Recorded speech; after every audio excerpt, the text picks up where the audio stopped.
నారాయణ సమారంభాం వ్యాసశంకర మధ్యమాం అస్మదాచార్య పర్యంతాం వందే గురు పరంపరాం. ఇది పారమహంస సంహిత, మోక్ష సంహిత అని చెప్పబడుతున్నటువంటి భాగవతం. భాగవతం మోక్షశాస్త్రం, పరమహంసల సంహిత. భాగవతం సప్తాహం అనేటటువంటిది చాలామందికి తెలిసిన విషయమే. అయితే భాగవత సప్తాహం అనేది మామూలు మాట కాదు. మామూలుగా వినే వాళ్ళకి మామూలుగానే ఉంటుంది, కానీ కాస్త శ్రద్ధ పెడితే భాగవతం యొక్క ఫలితం వారి జీవితాల్లో గొప్ప వెలుగులను నింపుతూ ఉంటుంది. పరమార్థమైనటువంటి కైవల్యానికి కావలసిన జ్ఞానాన్ని ప్రసాదించడమే కాకుండా పరమాత్మపై అవ్యాజమైనటువంటి అఖండమైన భక్తిని ప్రసాదిస్తుంది భాగవతం. అంతకంటే కావలసిందేముంది? అయినప్పటికీ కూడాను ఆనుషంగికంగా భాగవతం వల్ల వచ్చే ఫలితాలు ఏమిటి అంటే గ్రహదోషాలు తొలగించడం, అనేకమైన అభీష్టాలను సిద్ధింపజేయడం, ఇలాంటి ఫలితాలు కూడా భాగవతానికి ఉన్నాయి. అయితే ఇవి ప్రధాన ప్రయోజనములు కావు, అవాంతర ప్రయోజనములే. ప్రధాన ప్రయోజనం మాత్రం జ్ఞానవైరాగ్యయుతమైనటువంటి భగవద్భక్తిని ప్రసాదించడమే భాగవతం యొక్క ఫలం. అది శ్రవణ మాత్రం చేతనే మనలో ఉన్నటువంటి సర్వ దోషాలని దహనం చేయగలిగిన శక్తి భాగవతానికి ఉన్నది. అందుకే జీవితం ఉన్నంతకాలం భాగవత కథ వింటూ ఉండాలి, విన్నదాన్ని మననం చేసుకుంటూ ఉండాలి. దాన్ని మించిన మరో యోగం వేరే అక్కరలేదు అన్నారు. భాగవత కథాయోగం. మనం రకరకాల యోగాల గురించి వింటూ ఉంటాం, కానీ కథాయోగం అనేటువంటి దాని గురించి భాగవతం మనకు అందిస్తున్నది. ఈ కథ యోగం అవుతుందా, యోగం వల్ల ముక్తి లభిస్తుందా అంటే ఖచ్చితంగా లభిస్తుందని చెప్పడానికి పరీక్షిత్ మహారాజే పరమతార్కాణం మనకి. ఆయన కథంతా విని ఆ తర్వాత సాధన చేయడం అంటూ లేదు. కథంతా విన్నాడు, 7 రోజుల్లో ముక్తి పొందాడు, తెలుస్తూనే ఉన్నది. దీన్ని బట్టి కథని యోగంలా వినాలి, కాలక్షేపంగా కాదు. అలా కథాయోగంగా భాగవతాన్ని చెప్పడం వినడం రెండూ జరిగితే ఇంకేం కావాలి? అలాంటి యొక్క యోగం మనకి పవిత్రమైనటువంటి కాలంలో లభించింది పరమాత్మ యొక్క కృప వల్ల. అయితే భాగవతంలో ఏది చెప్పినా భాగవతమే, అది ప్రధానమైనటువంటి అంశం. ఒక జ్వలిస్తున్న అగ్నిలో కొంత భాగం తెచ్చుకున్నా మళ్ళీ అంతమంట పుట్టించగలదు. అలాగే భాగవతంలో ఏది గ్రహించినా మనం బ్రతుకు బాగు చేస్తుంది. అది భాగవతం యొక్క ప్రయోజనం. అందున భాగవతం యొక్క లక్ష్యం కృష్ణ కథయే. భాగవతం పుట్టింది కృష్ణ కథ చెప్పడం కోసం. రామాయణం రామకథ చెప్పడం కోసం పుట్టింది అని మనకు తెలుసు. పేరులోనే రామ కనబడుతోంది. మరి భాగవతానికి కృష్ణాయనం అని పేరు పెట్టచ్చు, కానీ భాగవతం అనే పేరు పెట్టాడు ఆయన. లేదంటే అనేక భగవత్ కథలు చెప్తూ కృష్ణ కథ మధ్యలో చెప్పాడండి అనడానికి లేదు. కృష్ణుడి కోసమే భాగవతం చెప్తున్నాడు అని సుఖయోగేంద్రుని హృదయం మనకు తెలుస్తూనే ఉన్నది.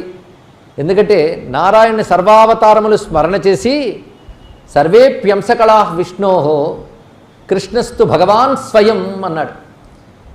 నారాయణ యొక్క అవతారములు, అంశావతార, కళావతారములు చాలా చల్లఉన్నాయి. 25 దాకా చెప్పాడు. చెప్పి కృష్ణస్తు భగవాన్ స్వయం, కృష్ణుడే స్వయముగా భగవానుడు అని స్పష్టంగా చెప్పాడు. దీన్ని బట్టి భగవానుడు అంటే ఎవరు? కృష్ణుడే. మరి భాగవతం ఎవరిది? భగవంతునికి చెందినది భాగవతం అయితే, భగవంతుడు కృష్ణుడైతే భాగవతం ఎవరిది కావాలి? కృష్ణుడిదే కావాలి. కనుక భాగవతం అంటే భగవానుడైన శ్రీకృష్ణ పరమాత్మదే అని స్పష్టం అవుతున్నది. అయితే నేరుగా కృష్ణ కథ ప్రారంభించవచ్చు కదా, అలా ప్రారంభించలేదు. అయితే భాగవతానికి మూలం కృష్ణుడే అన్న విషయం వ్యాసుడు చెప్పాడు, శుకుడు చెప్పాడు, పోతన గారు కూడా చెప్పారు. లలిత స్కంధము కృష్ణమూలము సుకాలాపాభిరామంబు మంజులతా శోభితము సమస్త సుమనస్యవ్యంబు మంజులోజ్వల వృత్తంబు మహాఫలంబు విమల వ్యాసాలవాలంబునై ఉర్విన్ భాగవతాక్ష కల్పతరు వప్పున్ సద్విజశ్రేయమై అన్నారు పోతన గారు. అందులో లలిత స్కంధము కృష్ణ మూలము అన్నాడు ఇక్కడ. అంటే భాగవతం అనే కల్పవృక్షానికి మూలం కృష్ణుడే. మూలంలో ఏముందో వృక్షమంతా అదే ఉంటుంది. మూలమైన కృష్ణుడే భాగవతం అనే కల్పవృక్షమంతా ఉన్నాడు. అయితే ఆ కృష్ణకథతో ప్రారంభించచ్చు కదండి భాగవతం అంటే. భాగవతం ప్రారంభంలో కృష్ణుని జనన వృత్తాంతం ఏవీ లేవు, కానీ కృష్ణుడే ప్రారంభంలో కనబడతాడు. ఏ విధంగా అంటే కుంతీకృత కృష్ణస్థితో, భీష్మకృత కృష్ణస్థితో ఇత్యాదుల్లో మన కృష్ణుని యొక్క సన్నివేశాలే ప్రారంభంలో కనబడతాయి.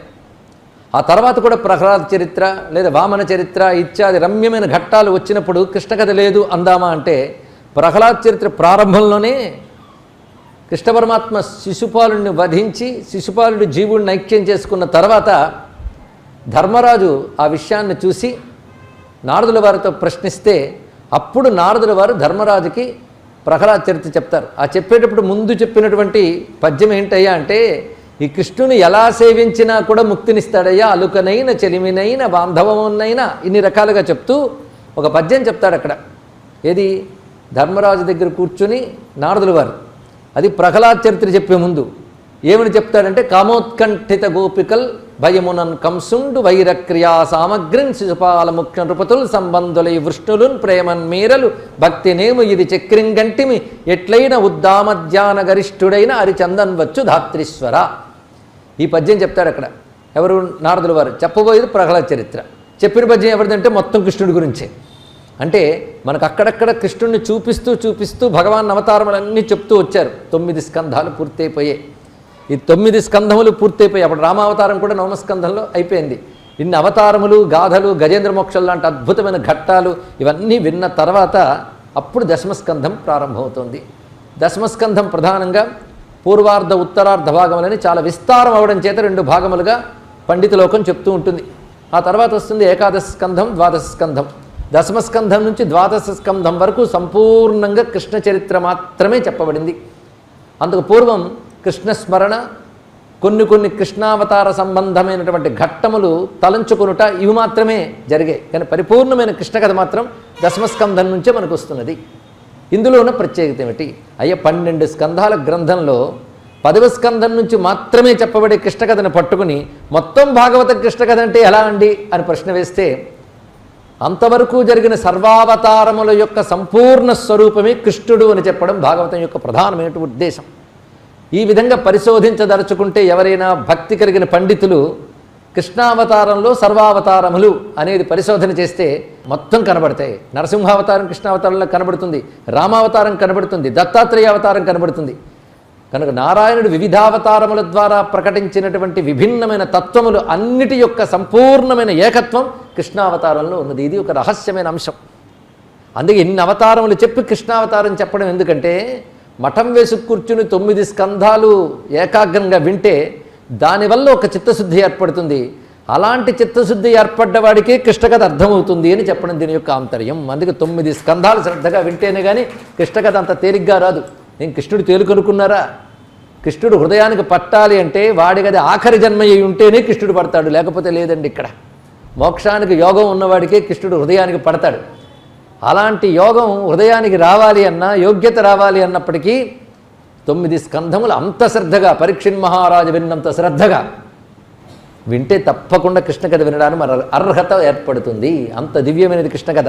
ఆ కృష్ణకథని అడుగుతూ ఉన్నాడు పరీక్షిత్ మహారాజు. ఇది ప్రారంభమవుతోంది. అడుగుతున్న తీరు, రాజోవాచ కథితో వంశ విస్తారో భవతా సోమసూర్యయో, తెలిపితివి సోమసూర్యుల కుల విస్తారంబు అని ప్రారంభిస్తారు పోతన గారు.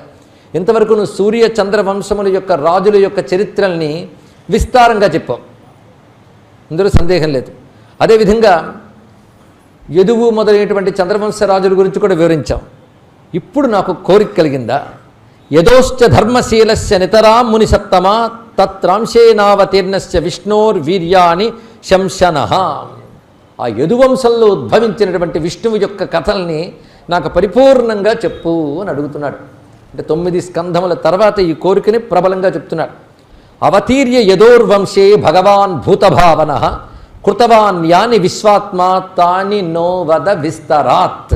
యదువంశంలో అవతరించినటువంటి భగవానుడైన కృష్ణుడు ఏమిటేమిటి చేశాడో వాటిని నాకు విస్తారంగా చెప్పు, ఇకపై అదే చెప్పు నాకు. పైగా విశ్వాత్మ భగవాన్ 2 విశేషణాలు చెప్పారు ఇక్కడ. భగవాన్ అనగానే ఎవరిననాలి అంటే బ్రహ్మేతి పరమాత్మేతి భగవానితి శబ్ద్యతే అని ప్రథమ స్కంధంలోనే చెప్పారు. బ్రహ్మమన్నా, పరమాత్మ అన్నా, భగవాన్ అన్నా ఒకే వస్తువుని చెప్తున్నటువంటి 3 పదాలు. అందుకు భగవాన్ అంటే సాక్షాత్ పరబ్రహ్మ, సాక్షాత్ పరమాత్మ అయినటువంటి కృష్ణుడు. ఆయన విశ్వాత్మ అంటే విశ్వమే తన రూపముగా కలిగినటువంటి వాడు, విశ్వానికి ఆత్మ అయినటువంటి వాడు అయినటువంటి ఆ కృష్ణుని యొక్క దివ్యమైనటువంటి లీలలను నాకు విస్తారంగా చెప్పు. అయితే నేను అడుగుతున్నాను అంటే తరించాలని తపన కలిగిన వాడిని, భగవద్భక్తి కలిగిన వాడిని. కానీ ప్రాపంచిక దృష్టే లేనటువంటి వైరాగ్యవంతులు, కేవల బ్రహ్మనిష్ఠులు కూడా నిరంతర కృష్ణ కథాగానం చేస్తారు. అది ఆనందకరమైన అంశం. ఎందుకంటే బ్రహ్మనిష్ఠులకి మళ్ళీ కూర్చొని ఒక పురాణము, ఒక భగవత్కథ వేరే గానం చేయవలసిన అవసరం లేదే. నిరంతరం బ్రహ్మమునందే ఉంటారు, సర్వముని బ్రహ్మముగానే గమనిస్తూ ఉంటారు. అటువంటి వారు కూడా కృష్ణ కథ వింటారయ్యా. అది ప్రారంభంలోనే నువ్వు సూచనగా చెప్పు. పైగా నా కథ చెప్తున్నవాడు కూడా అలాంటి వాడే కదా అంటున్నారు పరీక్షిత్ మహారాజు. ఆయన కథ చెప్తున్న వారు ఎవరు? సుఖయోగీంద్రులు, మహానుభావులు. ఆయన బ్రహ్మనిష్ఠులు, ఆయన బ్రహ్మరాతుడు, నిరంతరం బ్రహ్మమునందే ఉన్నటువంటి వాడు. బ్రహ్మవిద్ బ్రహ్మైవ భవతి అని సాక్షాత్ తానే బ్రహ్మమైనటువంటి వాడు. అటువంటి వాడు మఠం వేసి కూర్చొని 7 రోజులు కథ చెప్పడం ఏమిటి అంటే అది పరీక్షణ్ మహారాజు యొక్క భాగ్యం, అంతే, మరొకటి కాదు. ఆయన కూర్చుని చెప్పడం అనేది. అంతేకాదు ఆయన కూడా లోకాభిరామాయణం చెప్తాడండి కూర్చుని. పరమాత్మ గురించి చెప్తున్నాడు. పరమాత్మ గురించి కూడా చెప్పడం వారికి ఎందుకు? ఎందుకంటే పరమహంసలకి అవసరం లేదు.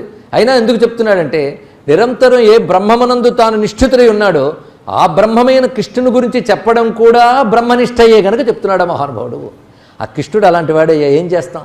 ప్రపంచం మీద విరక్తి కలిగిన వారికి కూడా తనపై రక్తి పుట్టించగలవాడు కృష్ణుడు. అది గొప్పతనం ఇక్కడ.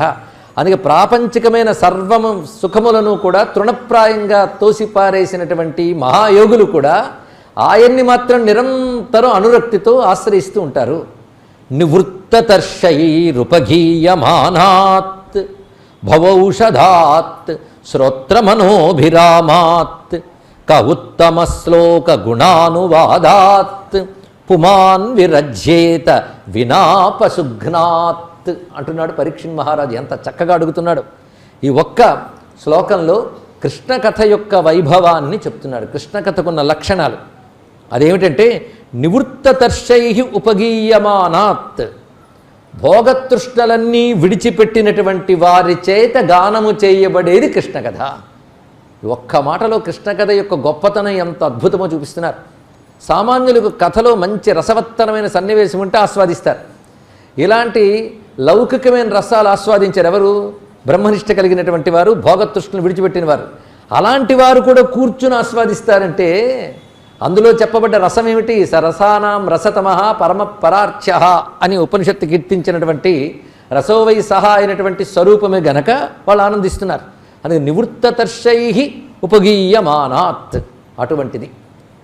ఈ విషయాన్ని మనకి ప్రారంభంలోనే నాయన అవధూతైనటువంటి మహానుభావుడు అత్యాశ్రమి అయినటువంటి సుఖయోగీంద్రుడు కూర్చొని 7 రోజులు ఎలా చెప్పాడయ్యా? ఏమిటా విష్ణు కథలో ఉన్నటువంటి వైభవము అంటే ఆత్మారామాశ్చ మునయో నిర్గ్రంథావప్యురుక్రమే కుర్వంచహేతికీం భక్తిం ఇత్తం భూతగుణో హరి అంటాడు సూత పౌరాణికుడు సమాధానం చెప్తూ మొదటి స్కంధంలోనే. ఆత్మారాములైనప్పటికీ అంటే మహాత్ములైనటువంటి సిద్ధపురుషులు తమలో తామే ఆనందించేవారు తప్ప ఇంద్రియారాములు కారు, ప్రాపంచిక విషయములందు ఆనందించేవారు కారు. అలాంటి వాళ్ళు కృష్ణకథను ఆస్వాదిస్తున్నారు. ఆత్మారామాశ్చ వారు మునులు. మునులు అంటే మనోవికారములన్నీ అణగినటువంటి వారు మునులు. నిర్గ్రంథాహ వాళ్ళకి అవిద్యా గ్రంథుల్లో అన్ని విడిపోయాయి. అయినప్పటికీ ఉరుక్రమే కుర్వంత అహేతికీం భక్తిం. ఉరుక్రమే అంటే త్రివిక్రముడైన నారాయణయందు అహైతికీం భక్తిం కుర్వంతి, నెపము లేని భక్తిని చేస్తున్నారయ్యా. అవ్యాజమైన భక్తిని కలిగి ఉంటారు. ఎందువల్ల అంటే ఏం చేస్తాం? నారాయణుడు అలాంటి వాడు అన్నాడు. ఎంత దివ్యమైన మాట. దీన్ని తీసుకుని పోతన గారు చెప్తున్నారు. ధీరులు నిరపేక్షులు ఆత్మారాములు నయిన మునులు హరిభజనము నిష్కారణమసేయుదురు నారాయణుడు అట్టివాడు నవ్య చరిత్ర అని. ఆ మాటని ఇక్కడ నివృత్తతర్షైరుపగీయమానాత్ ఒక లక్షణం అది కృష్ణ కథకి. రెండవది భవౌషధాత్, అద్భుతమైన మాట అండి. ఇంతకంటే ఇంకేం కావాలి? సంసారం అనే రోగానికి ఒకే ఒక్క ఔషధం ఏమిటయ్యా అంటే కృష్ణ కథ. అదే ఔషధం. కనుక భవమనొక ఔషధము కావడం చేత శ్రోత్రమనోభిరామాత్, వినడం చేత చెవులకు మనస్సుకు కూడా ఆనందం కలిగించేటువంటిది. ఇప్పుడు 3 లక్షణాలు వచ్చే కృష్ణ కథకి. ఇక ఉత్తమ శ్లోక గుణానువాదాత్, ఎవరిని కీర్తిస్తే మనం పవిత్రులమవుతామో వాళ్ళని ఉత్తమ శ్లోకులు అని అంటారు, పుణ్యశ్లోకులు అంటారు. అటువంటి సర్వోత్కృష్టమైనటువంటి కీర్తించదగిన గుణములు కలిగినటువంటి భగవాన్ని యొక్క కథ. ఇన్ని సులక్షణాలు కలిగిన కథని ఎవడొద్దంటాడు అయ్యా చెప్పు? ఇంకా చాలు అని ఎవడంటాడు? ఎవడిలో పాప సంస్కారాలు పేరుకుపోతాయో వాడొక్కడంటాడు ఇంకా చాలండి విష్ణు కథ అని. కానీ విరక్తులైన యోగులు విష్ణు కథల యందు రక్తి కలిగి ఉంటారు. చాలా అద్భుతమైన మాట. సామాన్యులు విషయలంపటులకి విష్ణు కథల యందు విరక్తి ఉంటుంది, ప్రపంచంపై రక్తి ఉంటుంది. మహాత్ములకి ప్రపంచంపై విరక్తి ఉంటుంది, పరమాత్మ కథల యందు రక్తి ఉంటుంది అయ్యా అన్నాడు ఇక్కడ. కనుక మనలో ఉత్తమమైన సంస్కారాలుంటే విష్ణు కథలపై విసుగు కలగదు అన్నాడు ఇక్కడ. ఎవరు హృదయంలో సాత్విక లక్షణములు ఉత్పన్నమై ఉంటాయో అటువంటి వారు విష్ణు కథలను ఆనందిస్తూ ఉంటారు. సత్వాత్ సంజాయితే జ్ఞానం కదా. అందుకే సత్వగుణం కలిగినటువంటి వారికి విష్ణు కథలు ఏంది ఆసక్తి ఉంటుంది. ఒకవేళ అదృష్టవశాత్తు మనకు ఆసక్తి కలిగింది అనుకోండి, దాని ప్రయోజనం మొత్తం వినడం వల్ల తర్వాత ఎప్పుడో కలుగుతుంది కాదు, వింటున్నప్పుడే అది శ్రోత్రమనోభిరామ, వింటున్నప్పుడే చెవులకు మనస్సుకు ఆనందం కలిగిస్తుంది. చివరికి దాని ఫలం ఏమిటాయి అంటే భవౌషధం అన్నాడు ఇక్కడ. సంసారమునికి ఔషధిగా పనిచేస్తూ మోక్షాన్ని ప్రసాదిస్తుంది. అటువంటి దివ్యమైనటువంటి కృష్ణ కథ చెప్పు అంటూ ఒక్కసారి ఆ కృష్ణుడి గురించి తలంచుకుంటూ పరీక్షణ్ మహారాజు ఆనందపరసుడైపోయాడండి. భాగవత హృదయం ఒక ప్రత్యేకంగా ఉంటుంది. ఈ పూజలు పునస్కారాలు జపాలు తపాలు వ్రతాలు నియమాలు ఇంత చేసేయాలి, ఇంత ఉపవాసం ఉండాలి అన్న వాళ్ళకి అర్థం కాదు భాగవతం. భాగవతంలో ఉండేటువంటి భగవత్ ప్రేమ రసం ప్రకాశ్యతే క్వాపి పాత్రే అని నారదులు గారు చెప్పినట్లు ఈ కొద్ది మందికి లభిస్తుందండి.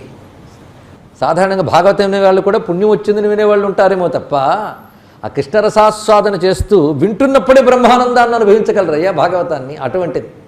అందుకు భాగవతుల భాష భాగవతుల ప్రవర్తన చాలా అద్భుతంగా ఉంటుంది. అలాంటి భాగవతోత్తముడు మా పరీక్షణ్ మహారాజు. అందుకే కృష్ణుడు కథ చెప్పు అంటూ తాదాత్మ్యం చెందిపోతున్నాడు ఆయన. ఆ కృష్ణుని తలంచుకుంటున్నాడు.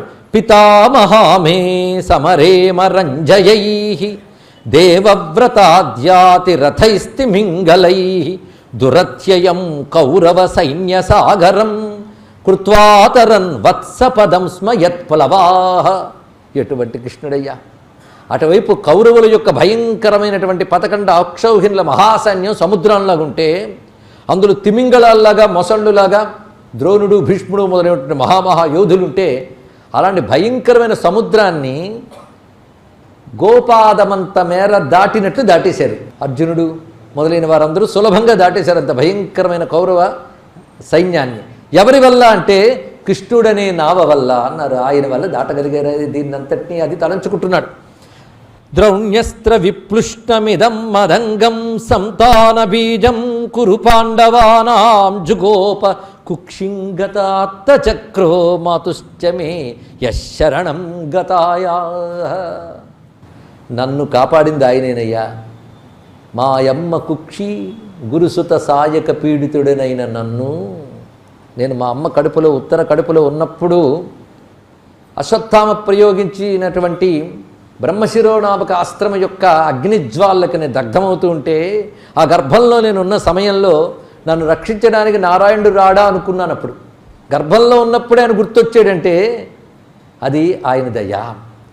రాడా చూడ సమస్త భూతములలో రాజిల్లు వాడిచ్చటం లేడా పారుని చిచ్చ రమ్ము తొలగంగా ద్రోచి ఈడా నాకు అభయంబు నేడు అతడూహింపన్న తత్రాత మున్గాడ ఎందరి గావడి ఎడల మత్కర్మంబు తానెట్టిదో అని నేను దుఃఖిస్తూ ఉంటే అప్పుడు తనదైనటువంటి గదని తిప్పి అంగుష్ట ప్రమాణంలో సాక్షాత్కరించిన కృష్ణ పరమాత్మ తనదైన గదను తిప్పి అగ్నిజ్వాలలు చల్లార్చి నన్ను బ్రతికించి పుట్టేలా చేశాడు మహానుభావుడు ఇక్కడ. అటువంటి స్వామి నాపై పుట్టకముందే అవ్యాజకరును చూపించినటువంటి స్వామి యొక్క కథని పరిపూర్ణంగా వినాలనుందయ్యా అంటూ భగవాన్ యొక్క ఆ లీలల్ని ఆయన నుంచి తాను తన పూర్వీకులు పొందినటువంటి అనేక రకాల ఉపకారాలని ఒక్కసారి తలంచుకుంటూ నువ్వు జ్ఞానివి కాబట్టి నువ్వే చెప్పగలవు. ఎందుకంటే ఆ నారాయణుడు మమ్మల్ని రక్షించినవాడు మాత్రమే కాదు, సమస్త జగత్తుకి బహిరంతరముల యందు వ్యాపించినవాడు, సర్వభూతములకి ఆత్మ అయినటువంటి వాడు, విరాట్ పురుషుడై జగత్తు నిర్వహిస్తున్నవాడు, కాలపురుషుడై ఎవరికి ఎప్పుడు ఎక్కడ ఏది అందివ్వాలో అది అందిస్తున్నవాడు. మొత్తం కృష్ణతత్వాన్ని ఇక్కడ చెప్తున్నాడు. వీర్యాణి తస్యాఖిల దేహ భాజాం అంతర్బహి పూరుషకాల రూపై ప్రయచ్చతో మృత్యుముతామృతంచ మాయా మనుష్యస్య వధస్వ విద్వాన్. ఆ భగవాన్ యొక్క మహిమోపేతములైన చరిత్రల్ని మాయామానుష విగ్రహుడు అంటే మాయతో మనుష్య రూపాన్ని స్వీకరించినటువంటి ఆ స్వామి యొక్క దివ్య లీలల్ని నాకు తెలియజేయు అంటూ కొన్ని ప్రశ్నలు వేస్తున్నాడు ఇక్కడ. ఈ ప్రశ్నల్లో కృష్ణ పరమాత్మ పుట్టిన దగ్గర నుంచి అవతార పరిసమాప్తి వరకు ఏమేమి జరిగాయో అవన్నీ వివరించమని చెప్తూ ఉంటే అప్పుడు సుఖయోగీంద్రుడు ఆనందించి పరీక్షణ్ మహారాజుతో అంటున్నాడు. ఈ మాటలు చాలా ముఖ్యమండి. ఎందుకంటే ఒక శాస్త్రం వినడానికి కొన్ని అర్హతలు ఉంటాయి. దీన్ని అధికారము అని అంటారు ఇక్కడ. అథాతో బ్రహ్మ జిజ్ఞాస అన్నట్లుగా ప్రతిదానికి అధికారం ఉంటారు. అంతేగాని నాకు ఈ వారం రోజులు ఉద్యోగం లేదండి ఫ్రీగా ఉన్నాను కనుక విన్నానంటే అది అధికారం కాదు. ఖాళీ దొరకడం అధికారం కాదు, తీరిక దొరకడం అర్హత కాదు. ఒక్కొక్క విద్యకి కొన్ని కొన్ని సంస్కారములు అవసరము. అదే మన సంస్కృతిలో ఉన్న గొప్పతనం. అందరికీ అన్ని విద్యలు కావు. అధికారం అధికార భేదం చూడాలి. అలాగే కృష్ణ కథకు కూడా ఒక అధికారం కావాలి. అబ్బాయి ఎప్పటికయ్యా నువ్వు కృష్ణ కథ వినడానికి అర్హుడు అయ్యో అన్నాడు. సుఖయోగీంద్రుడు అంతటి వాడు, పరీక్షణ్ మహారాజు అంతటి వాడికి నువ్వు ఇప్పటికీ తగినవాడు అయ్యావు అంటే ఇంకా ఇతరుల విషయం చెప్పడానికి ఏమున్నది? సమ్యక్ వ్యవసితా బుద్ధి తవ రాజర్షి సత్తమా వాసుదేవ కథాయాం తే యజ్జాత నైష్ఠికీరతి. వాసుదేవ కథయందు నీకు నైష్ఠికీ రతి కలిగింది, ఇది చాలా సంతోషం అన్నాడు. నైష్ఠికీ రతి అంటే కృష్ణ కథ వినడానికి ఉండవలసిన లక్షణాలు ఏమిటో ఈ శ్లోకంలో చెప్తున్నాడు. ఇది అధికార నిర్ణయం. దశమస్కంధం వినడానికి కావలసిన అర్హత ఇది. ఏమిటి? మొట్టమొదట సమ్యక్ వ్యవసితా బుద్ధి, రెండవది నైష్ఠికీ రతి. ఈ రెండు ఉంటేనే కృష్ణ కథ పొందడానికి అర్హత ఏర్పడుతుంది ఆ హృదయానికి. ముందుగా సమ్యక్ వ్యవసిత బుద్ధి, ఇది చాలా ప్రధానమైన లక్షణం. దీన్నే వ్యవసాయాత్మిక బుద్ధి ఏకేహ కురునందన అని భగవద్గీతలో స్వామివారి సెలవు ఇచ్చారు. బుద్ధి సమ్యక్ వ్యవసితం కావాలి. సమ్యక్ అంటే సంపూర్ణముగా నిశ్చయాత్మకమైనటువంటి లక్షణం బుద్ధికి రావాలి. నిశ్చయాత్మకం అంటే ఇటు అటు ఇంకా చెక్కు చెదరకుండా దాని యందే నిలవాలి. ఆ నిలబడం సంపూర్ణంగా నిలవాలి. అలాంటి లక్షణం బుద్ధికి ఏర్పడాలి. సమ్యక్ వ్యవసిత బుద్ధి. రెండవది అటువంటి బుద్ధితో నైష్ఠికీ రతి ఏర్పడాలి. కృష్ణ కథయందు, వాసుదేవ కథయందు నైష్ఠికీ రతి ఏర్పడాలన్నాడు. రతి అంటేనే ఆసక్తి, నైష్ఠికీ రతి అంటే నిష్ఠ కలిగినటువంటి అచంచలమైనటువంటి ప్రీతిభావం ఏర్పడాలి అన్నారు. కానీ కృష్ణ కథ వినడానికి నిశ్చయాత్మకమైనటువంటి సంపూర్ణమైనటువంటి యోగ్యమైనటువంటి బుద్ధి ఉండాలి. రెండవది వాసుదేవ కథయందు అచంచలమైన ప్రీతి ఉండాలి. అదే నా సర్వస్వం అనే భావంతో వినగలగాలి. ఈ రెండు కలగడం అనేటువంటిది సామాన్యమైనది కాదు. అది నీకు ఇవాళ కలిగింది. ఎప్పుడు 9 స్కంధాలు మఠం వేసుకు విన్నాక, మళ్ళీ మధ్యలో గ్యాప్ చూసుకుని వేరే పనులు రాజ వ్యవహారాలు లేదు. భాగవతమే తన పరమార్థం అని విన్నవాడికి 9 స్కంధాలు విన్న తర్వాత అంటున్నాడు ఈ మాట. అంటే కృష్ణ కథ ఎంత విలువైనదో చెప్పడం కోసం ఇక్కడ ఆ రెండూ ఉన్నవాడికే కృష్ణుని యొక్క దివ్యత్వము తత్వము సంపూర్ణముగా అవగతం అవుతుంది. అందుకే ఈ శ్లోకం ఒక విధంగా దశమస్కందం అనబడే కృష్ణ శాస్త్రానికి అధికార నిర్ణయం చేస్తుందని భావించాలి. ఇక్కడ సమ్యక్ వ్యవసితా బుద్ధి తవ రాజర్షి సత్తమా. మళ్ళీ ఇంకోటి అప్పటికే అనుకున్న అర్హత, రాజ ఋషుల్లో శ్రేష్ఠుడు. రాజసత్తమా అనలేదు, రాజర్షి సత్తమా అన్నాడు. ఇక్కడ రాజువైనప్పటికీ కూడా కేవల ధర్మనిష్ట కలవాడిని ఋషి అంటారు. అందుకు రాజర్షి సత్తమా వాసుదేవ కథాయాంతే యజ్జాత నైష్ఠికీరతి. అంతేకాదు వాసుదేవుని కథ చెప్పు అని అడిగితే చాలయ్యా. అడిగినవాడు, చెప్పినవాడు, చెప్పించినవాడు ముగ్గురు కూడా ఆ వాసుదేవుని పాదం నుంచి పుట్టిన నీటిలో స్నానం చేసినంత ఫలితాన్ని పొందుతారు అన్నాడు ఇక్కడ. అంటే స్వామి పాదాల నుంచి పుట్టిన నీరంటే ఏది? గంగలో స్నానం చేసినంత ఫలితంట. వాసుదేవ కథా ప్రశ్న పురుషాన్ స్త్రీన్ పునాతి వక్తారం పృచ్ఛకం శ్రోతృన్ తత్పాద సలిలం యథా. చెప్పమని అడిగేవాణ్ణి, చెప్పేవాణ్ణి, వినేవారిని కూడా పవిత్రం చేస్తుంది విష్ణు కథ.